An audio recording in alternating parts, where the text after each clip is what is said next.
Assalamualaikum warahmatullahi wabarakatuh.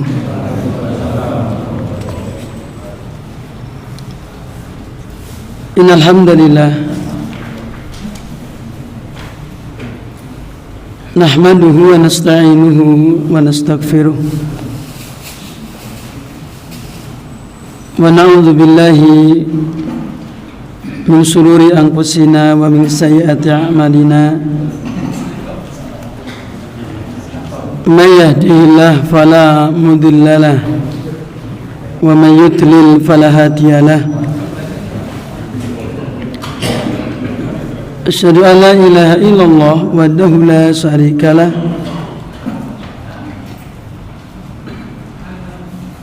wa asyhadu anna Muhammadan abduhu wa rasuluh. Sallallahu ala nabiyyina Muhammadin wa ala alihi wa sahbihi wa man tabi'ahum bi ihsanin ila yaumiddin, amma ba'du. Kepada para jamaah, para hadirin yang dirahmati Allah Subhanahu wa taala, alhamdulillah pada kesempatan di sore atau malam hari ini kita bisa berjumpa kembali melanjutkan kajian kita membaca kitab yang isinya adalah kumpulan-kumpulan fadilah amal menurut dalil yang sahih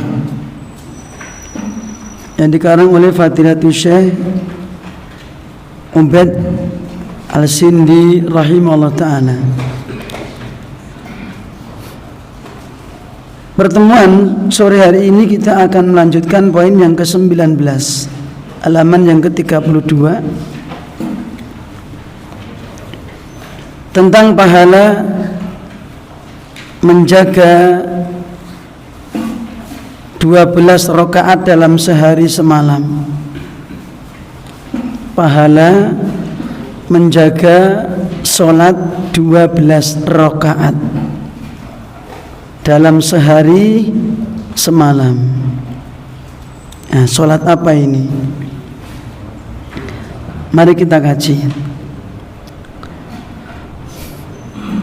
Bila menukil sebuah hadis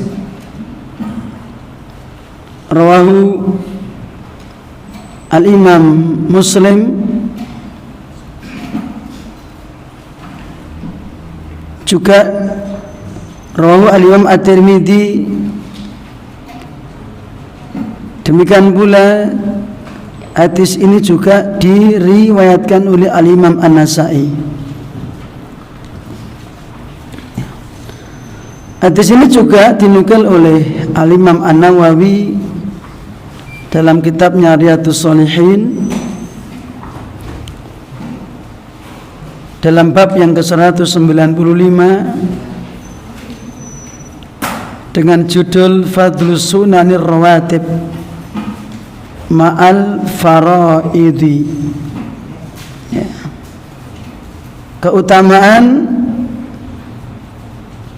sholat sunnah rawatib, ya, yang mengiringi sholat wajib.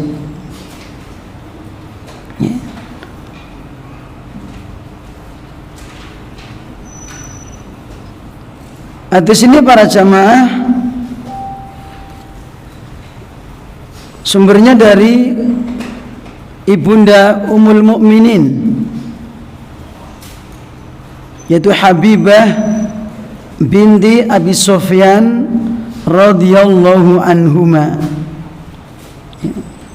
dari istri beliau yaitu Ramlah, kunyahnya adalah Ummu Habibah, ya. Namanya Ramlah binti Abi Sufyan, kunyahnya Ummu Habibah, ya. Qalat, beliau menuturkan, sami'tu Rasulullah sallallahu alaihi wasallam yaqul, aku pernah mendengar Rasulullah sallallahu alaihi wasallam bersabda, "Ma min 'abdin yusalli lillahi kulla yaumin sintai asrata raka'atan." Ma min 'abdin muslimin, tidaklah seorang hamba muslim dia mengerjakan sholat lillah, karena Allah, sehari sebanyak sintai asrota, yaitu 12 rakaat. Ya, sintai asrota rakaatan, 12 rakaat. Ya. Tatawuan, itu selain sholat fardu, tatawu. Tatawuan ghairal faridah, illa banallahu lahu baitan fil jannah, illa banallahu lahu baitan fil jannah. Maka apabila dia mengerjakan betul-betul ikhlas lillahi ta'ala, maka pasti Allah akan membangunkan sebuah rumah di surga. Ya. Kayak kados napa niku griyanipun, Mbak? Omah ten jero surga. Otomatis tiyangipun ugi mlebet surga. Tapi nggih niku lillah. Ya. Au illa buniya lahu baitun fil jannah, atau akan dibangunkan untuknya rumah di surga. Ya. Jamaah dirahmati Allah Subhanahu wa taala, hadis yang mulia ini menjelaskan kepada kita tentang 12 rakaat salat sunnah yang apabila kita menjaganya setiap hari, ya, jadi menjaga itu rutinitas, setiap hari bisa menjaganya dengan mujahadah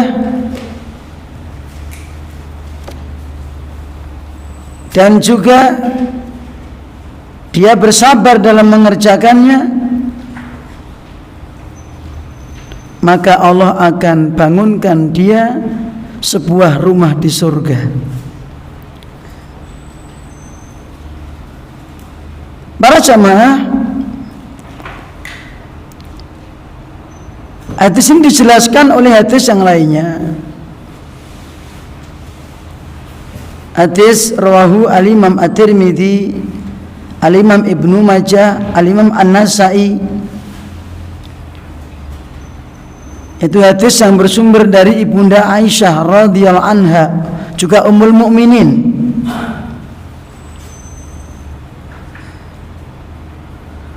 Bahwa yang dimaksud 12 rakaat itu adalah seperti hadis yang bersumber dari Ibunda Aisyah, man sabara, sa artinya jahada, barang siapa yang mujahadah, bersungguh-sungguh, sabar, musabarah, ala sintai asrata rakaatan, dia mujahadah,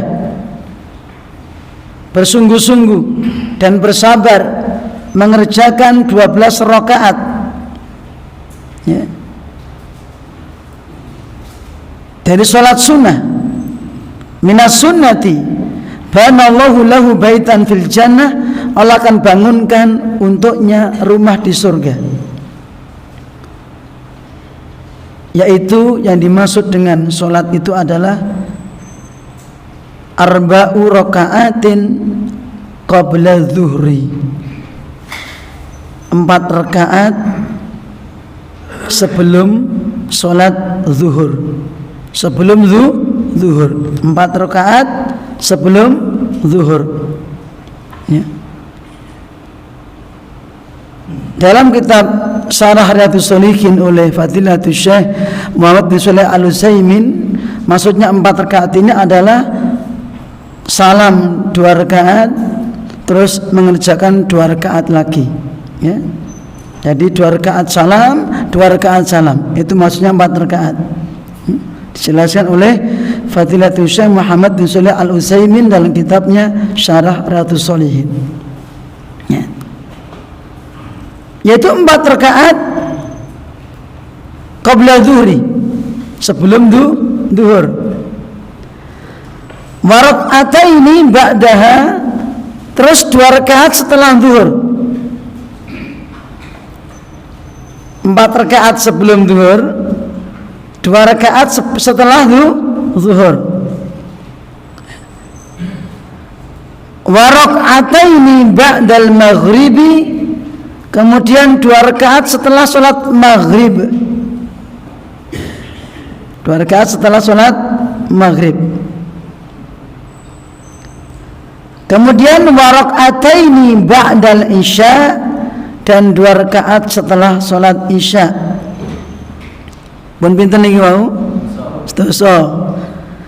Kemudian wa rak'ataini qoblal fajri, 2 rakaat sebelum sholat subuh. Lengkap 12 rakaat, ya.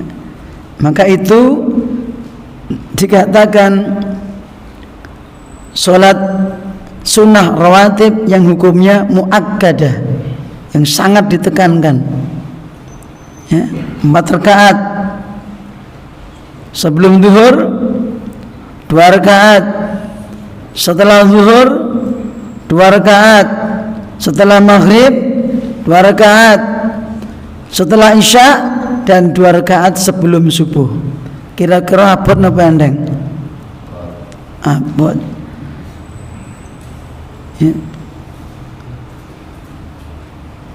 Tetapi tentunya dia harus menjaga sholat wajib. Jangan sampai yang sunnah dijaga, yang wajib tidak dijaga, maka keliru, ya. Maka sebesar apapun pahalanya sholat sunnah, tidak akan bisa melebihi keutamaan sholat wajib. Makanya wajib dijaga, kemudian baru yang sunnah dijaga. Ini yang dimaksud dengan 12 rakaat. Meskipun dalam hadis lain juga disebutkan ada 10 rakaat sholat rawatib yang termasuk sunnah muakkadah. 2 rakaat sebelum zuhur, 2 rakaat setelah zuhur, 2 rakaat setelah maghrib, 2 rakaat setelah isya, dan 2 rakaat sebelum subuh. Itu hadisnya, yaitu rawahu al-Imam Al-Bukhari. Itu 10 rakaat. Tetapi dalam hadis ini yang dimaksud adalah 12 rakaat. Maka dijelaskan dalam hadis Aisyah tadi, yaitu 4 rakaat sebelum zuhur, 2 rakaat setelah zuhur, 2 rakaat setelah maghrib, 2 rakaat setelah isya, dan 2 rakaat sebelum subuh, ya. Maka Masya Allah, seandainya apabila seseorang itu bisa menjaganya bersama dengan sholat wajibnya, maka Allah janjikan melalui lisan Rasulullah sallallahu alaihi wasallam akan dibangunkan sebuah rumah di surga. Para jamaah dirahmati Allah, saya akan membacakan beberapa faedah dari hadis ini.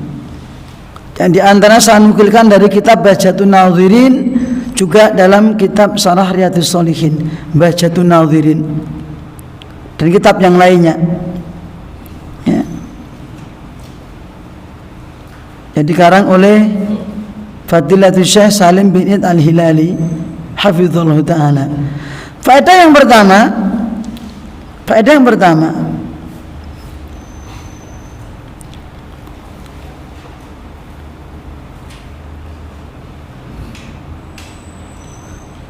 isbatu fadaili sholatin nafilah.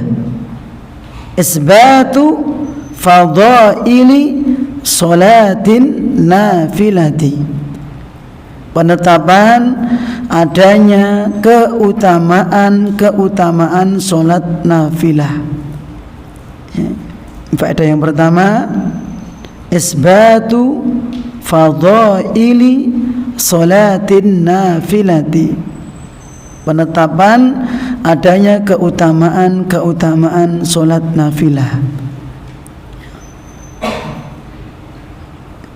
Maka barang siapa yang menjaganya, menjalankan kewajiban, yang sunnah dikerjakan, yang haram ditinggalkan, yang makruh ditinggalkan, maka nanti Allah akan golongkan dia termasuk golongan al-muqarrabin. Al-muqarrabin, orang yang paling dekat kepada Allah Subhanahu wa taala. Mereka adalah as-sabiqun, orang-orang yang senantiasa mendahului dalam kebaikan. Maka mereka pun nanti di akhirat juga akan mendahului masuk surga. As-sabiqun ulaikal muqarrabun. Meskipun untuk meraih derajat itu memang berat, kayak tadi kita menjaga 12 rakaat, belum menjaga sholat wajibnya dan yang lainnya. Tetapi ketika seseorang bisa bersungguh-sungguh dan bersabar, terus berjuang, maka insya Allah akan tercapai derajat tersebut. Yang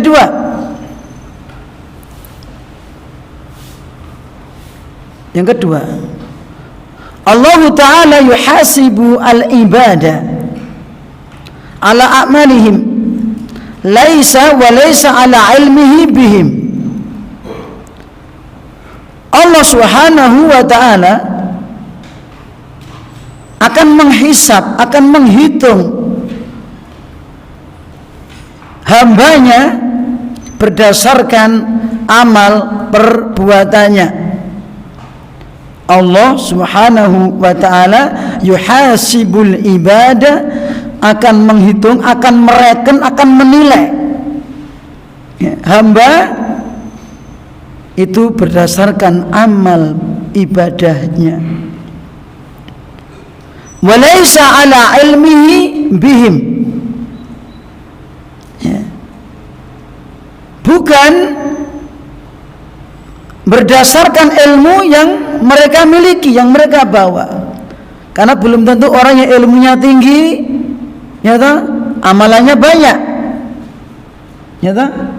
belum tentu orang yang hafalannya banyak, belum tentu dia mengamalkan apa yang dihafalkan. Maka kalau cuma sekedar hafalan, aku juga hafal, aku ya hafal mas, sholat subuh 2 rakaat, dhuwur 4 rakaat, lah sholat mboten ora. Berarti dia punya ilmu wajibnya sholat, jumlah rakaatnya sholat, dia punya ilmu tentang wajibnya berkorban ketika tanggal 10 Dzulhijjah, karena dia orang yang mampu. Tetapi apa gunanya ilmu pengetahuan dia kalau dia tidak mengamalkannya? Dia tahu tentang puasa, wajibnya puasa Ramadan, tapi kalau Ramadan dia nggak puasa, maka cuma sebatas pengetahuan, cuma sebatas ilmu, maka belum diganjar oleh Allah Subhanahu wa ta'ala. Bahkan akan menjadi bumerang baginya, Maka Allah akan menghisab, akan menghitung, menganggap sebagai amalan yang berpahala itu berdasarkan amal seseorang. Meskipun amal itu berdasarkan ilmu. Meskipun orang mencari ilmu itu juga mendapatkan pahala. Amal yang utama mencari ilmu. Tapi setelah mencari ilmu kalau tidak diamalkan, maka nanti di akhirat akan ditanya oleh Allah Subhanahu wa ta'ala, la tazulu qadama ibni adama min indi rabbih hatta yus'ala an khamsin. Delamaan sikil telapak kakinya anak Adam di hari kiamat nanti nggak akan bergeser sedikit pun sebelum ditanya 5 perkara. 1. An umrihi aina afnah, umurnya dihabiskan kemana? Buat takai umur mbok entek kene ndi, ya. Wa an syababihi aina ablah, kamu tak kasih masa muda, nom-nomamu mbok nggo apa? Nggo hura-hura apa nggo ibadah? 3 dan 4 yaitu wa an malihi, tentang hartanya. 1 min ainak tasabahu, dari mana dihasilkan? Begolek duit, harta, usahamu apa? Ditanya sama Allah. Kemudian wa aina anfaqah, kemana engkau belanjakan? Ya. Untuk apa hartamu? Mau tak kasih rezeki yang banyak, kau belanjakan kemana? Fi sabilillah apa fi sabili syaitan? Ditanya sama Allah. Yang kelima, wa madza amila bima alima. Wa madza amila bima alima, ilmu yang telah dia ketahui dia amalkan atau tidak. Nanti akan ditanya oleh Allah SWT. Waduh, nang ngono rasa golek ilmu lebih parah. Ya, orang yang nggak cari ilmu itu lebih parah. Mencari ilmu harus diamalkan, nggak cari ilmu lebih parah. Pilih sendiri. Pilih cari ilmu terus diamal. Nah, karena apa? Memang tuntutan ilmu itu adalah amal. Iqtidaul ilmi al-amala. Tuntutan ilmu itu adalah amal. Ya. Maka dengan demikian berarti kita harus sekuat tenaga berjuang mengamalkan ilmu, tentunya sebatas kemampuan kita. Meskipun seandainya ini nggak kita amalkan atau kurang, maka juga kita nggak berdosa, amalan sunnah. Tetapi seorang muslim tidak boleh meremehkan, berusaha walaupun hari ini belum genep, sosok terus berusaha terus, iso genep dijaga. Nah, ini yang kedua. Yang ketiga, kana jazaa'u man hafizha an yabna Allahu lahu baitan fil jannah. Kana jazaa'u man hafizha, ganjaran, pahala, balasan orang yang menjaga 12 rakaat tersebut. Balasan orang yang menjaga 12 rakaat dari sholat sunnah tadi, sholat rawatib, ya, yang mengiringi sholat wajib, maka Allah akan membangunkan untuknya sebuah rumah di surga. Omahe ampun dibayang ini kados omahe dhewe ten donya. Rumah di surga, istana dari emas, dari perak. Peraknya jangan dibayangkan seperti perak di sini, enggak. Perak di surga seperti kaca, gitu. Kacanya dari perak, peraknya seperti kaca. Ini baca surat Al-Insan, Masya Allah. Dan emasnya jangan dibayangkan seperti emas di dunia, ya. Buktikan nanti. Tapi harus berjuang. Ya. Itu yang ketiga, faedah yang ketiga. Balasan orang yang menjaga 12 rakaat dari sholat rawatib tadi, ya, maka Allah akan bangunkan baginya rumah di surga. Yang keempat, faedah yang keempat, al-hirsu 'alal mujahadati was-sabri wad-dawami wal muwadhabati ala sintai asrata rak'atan minas sunnah, ay minan nawafil. bersungguh-sungguh, ya, dan bersabar, bersungguh-sungguh dan semangat mujahadah, ya, bersungguh-sungguh berjuang, ya, mujahadah itu melawan nafsu kita, melawan ogah-ogahan kita, ya, melawan kemalasan kita, itu mujahadah, ya. Karena dalam hadis Aisyah diterangkan man sabaro tadi, barang siapa yang sabar jahada wa sabaro, dia mujahadah, berjuang melawan hawa nafsunya, melawan setan yang selalu menggondeli kita, ya toh, alah amur sunnah ya kok, ya toh, dilawan. Ketika ada bisikan-bisikan amur sunnah ya kok, ora dosa ya kok, ya toh, itu dilawan, abaikan. Dan setiap diri kita pasti ada bisikan, dua bisikan Bapak Ibu, satu bisikan dari syaitan, kedua bisikan dari malaikat, ya. Kalau bisikan dari syaitan apa? Fa'i'adun bisyarri wa takdzibun bil haq. Syaitan mengajak kita untuk apa? Ya, mengajak kepada keburukan-keburukan dan mengajak kita untuk mendustakan kebenaran. Itu bisikan setan. Allah cuma percaya, gitu kan? Sementara bisikan malaikat, apa kata Nabi kita Muhammad SAW? Wa amalamatul malak, bisikan malaikat. Fa'i'adun bil khair, mengajak untuk berbuat kebaikan, supaya semangat menjaga.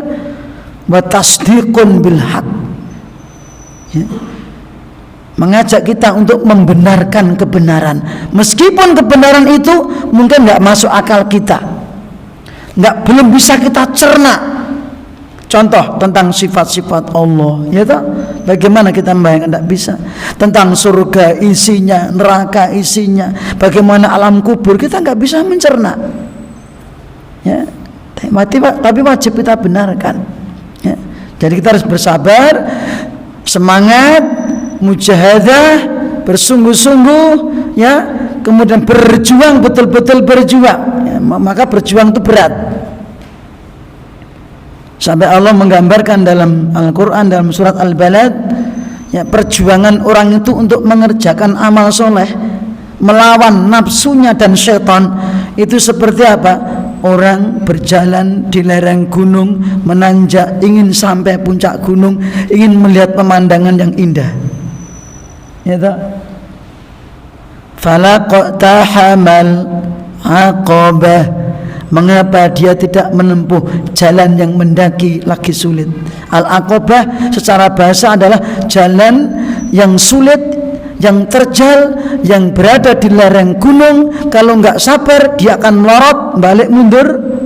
Kalau nggak hati-hati, kecemplung jurang.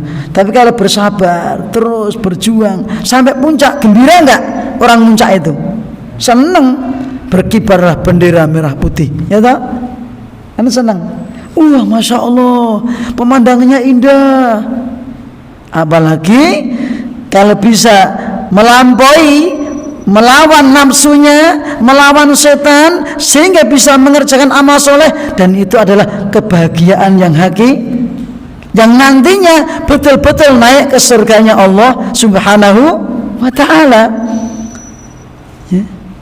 Cuma surga ini belum kelihatan, kan gitu. Itulah yang kadang itu menyebabkan orang itu kadang kurang yakin. Kenapa? Belum kelihatan, ya. Maka modal utama adalah keyakinan kita.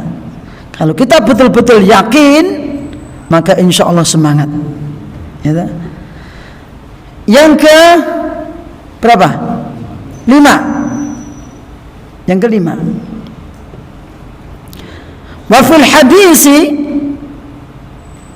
bayanul ajri al-azimi lil muhafazati ala hadhihi nawafili wa huwa manutun bil muwadhabati alaiha la bi an yusalliya yauman tuna yaumin.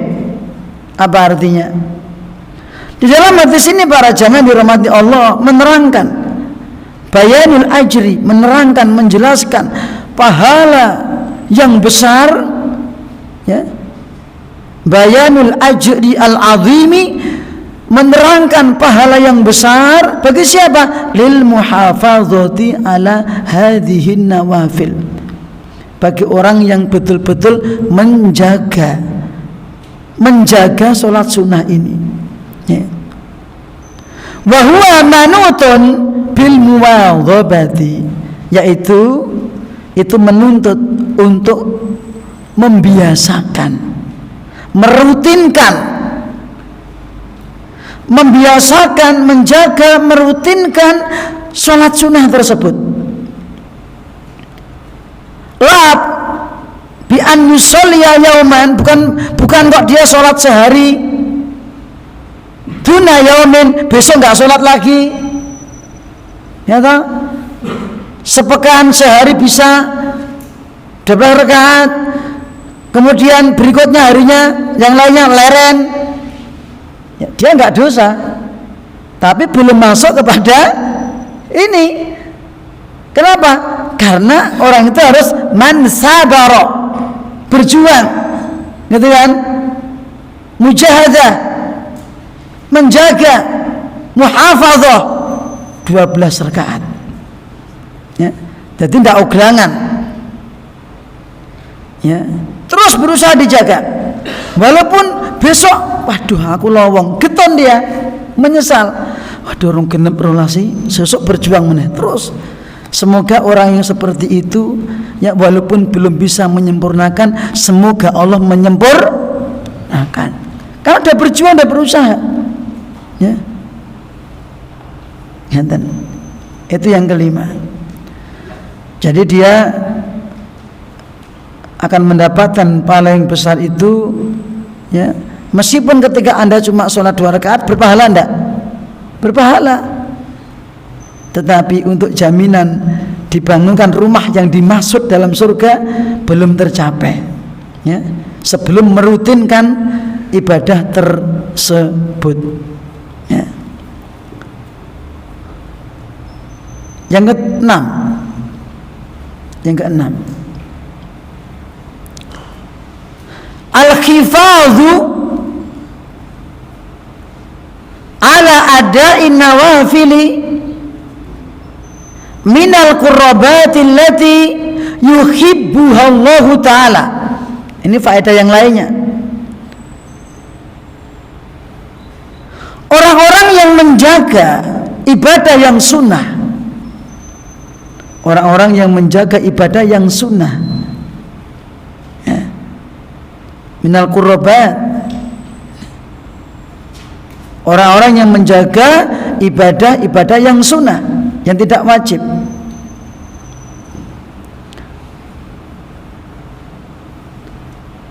maka dengan sebab itu Allah akan mencintainya. Yuhibbuhallah, dengan sebab itu Allah akan mencintainya, ya, seperti yang tercantum dalam hadis qudsi rahu Al-Imam Al-Bukhari, yang sudah panjenengan hafalkan, sudah sering kita dengar, yang bersumber dari sahabat Abi Hurairah radhiyallahu anhu, ya. Man adali waliyan faqad adantuhu bil harbi wa ma taqarraba ilayya 'abdi bi syai'in ahabba ilayya mimma aftaratuhu alayhi wa ma taqarraba ilayya 'abdi bi nawafil hatta uhibbah, ya. Barang siapa yang memusuhi waliku, kata Allah, sing sapa wonge mungsuhi waliku. Siapa walinya Allah? Sinten walinipun Allah, Pak? Napa wong sing iso mabur, iso ngilang? Mboten. Napa tiyang kang mboten tedas, tapak palune pandhe, gitu. Ora mempan dibedil. Bukan itu walinya Allah. Tapi walinya Allah adalah sepertinya Allah terangkan sendiri dalam surat Yunus ayat yang ke-62. Ala inna awliya Allahi la khaufun alaihim walahum yahzanun. Ketahuilah sesungguhnya wali-wali Allah tidak ada rasa takut baginya. Artinya apa? Ketika sakaratul maut takutnya dicabut sama Allah.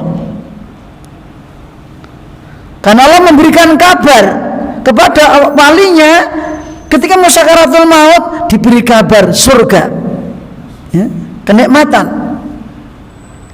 Sehingga ketika mau meninggal dunia hatinya gembira, rasa takutnya dicabut sama Allah. Walaupun sebelumnya ketika masih waras wiris seluruh manusia takut akan mati. Nggih napa nggih? Saya pengen mati saat ini mengacung. Setiap kita takut mati. Para sahabat takut mati.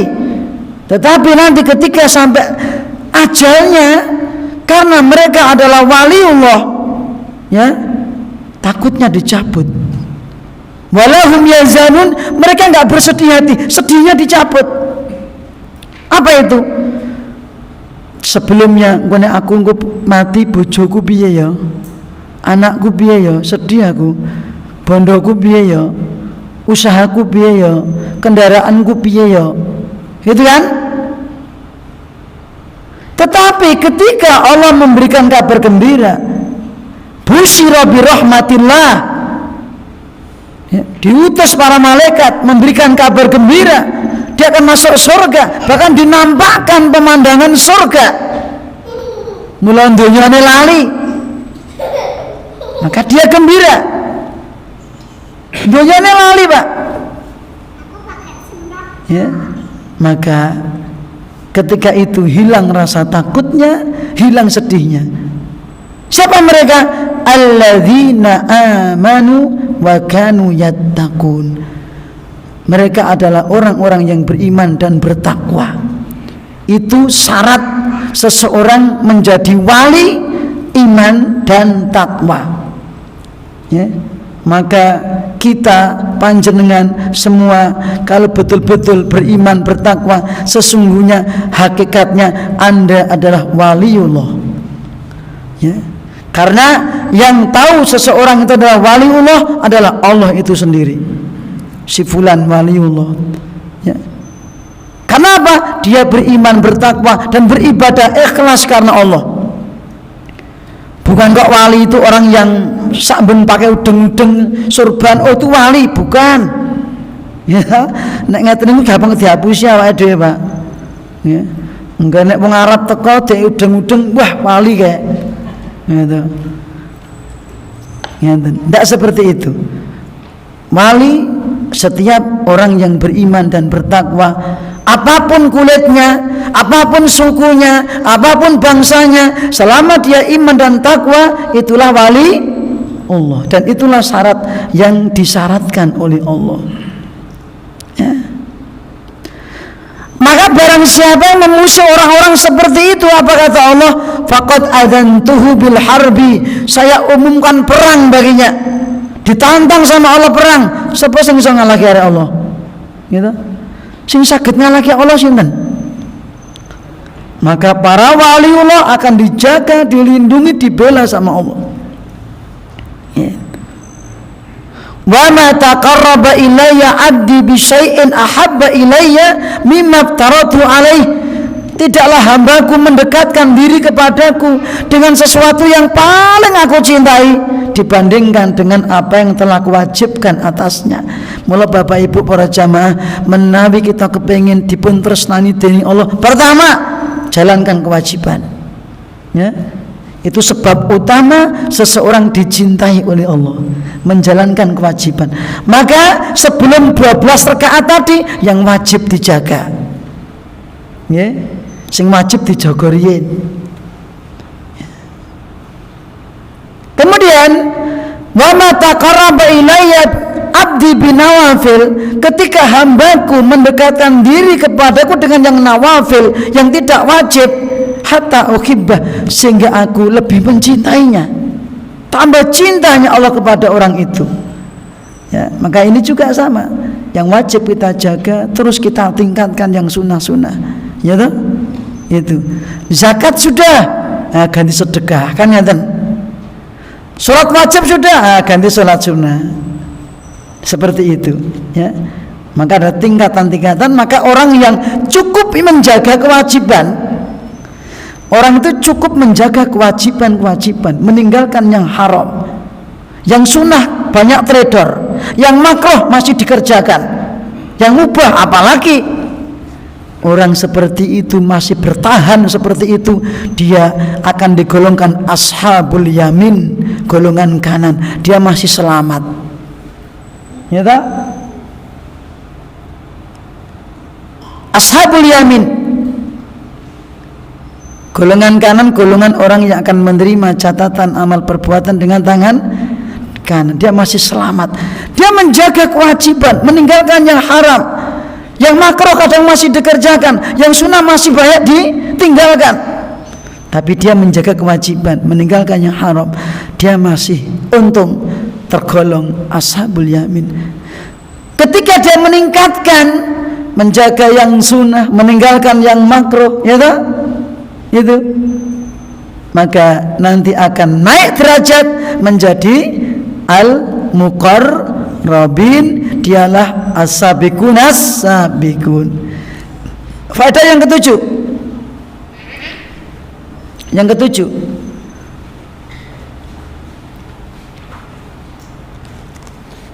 pada yang ketujuh, para jamaah dirahmati Allah Subhanahu wa taala.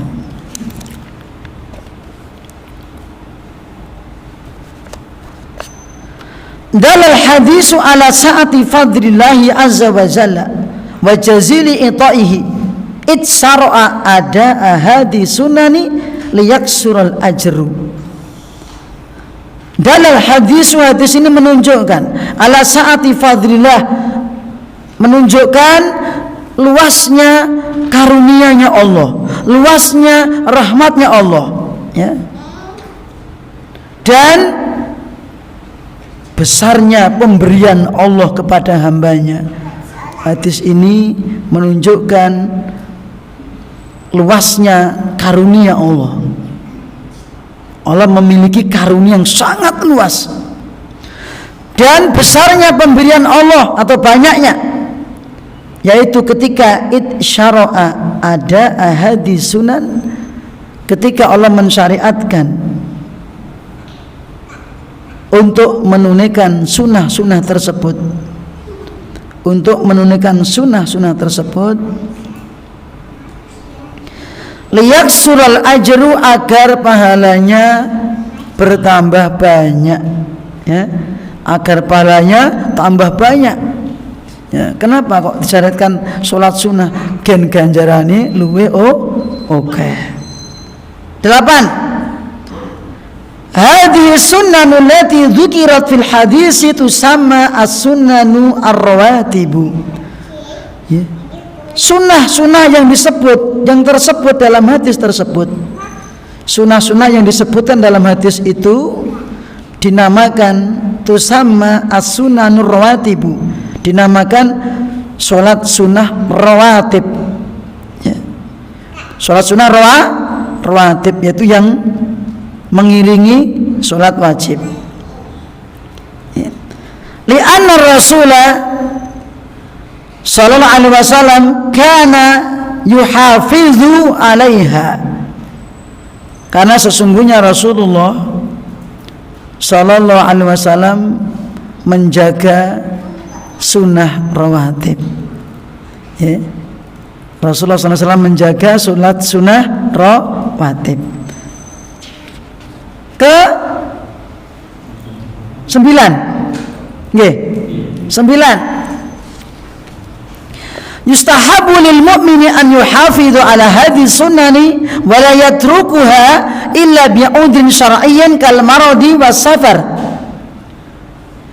Dianjurkan bagi orang yang beriman, dianjurkan bagi orang yang beriman, an yuhafidhu, untuk menjaga, dianjurkan bagi orang yang beriman untuk menjaga sunnah-sunnah tersebut,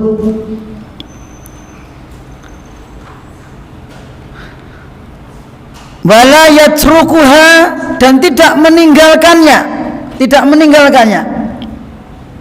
Illa bi'udhrin syar'iyyin, kecuali dengan alasan yang syar'i, adanya udzur syar'i, kecuali ada alasan yang syar'i seperti sakit dan safar.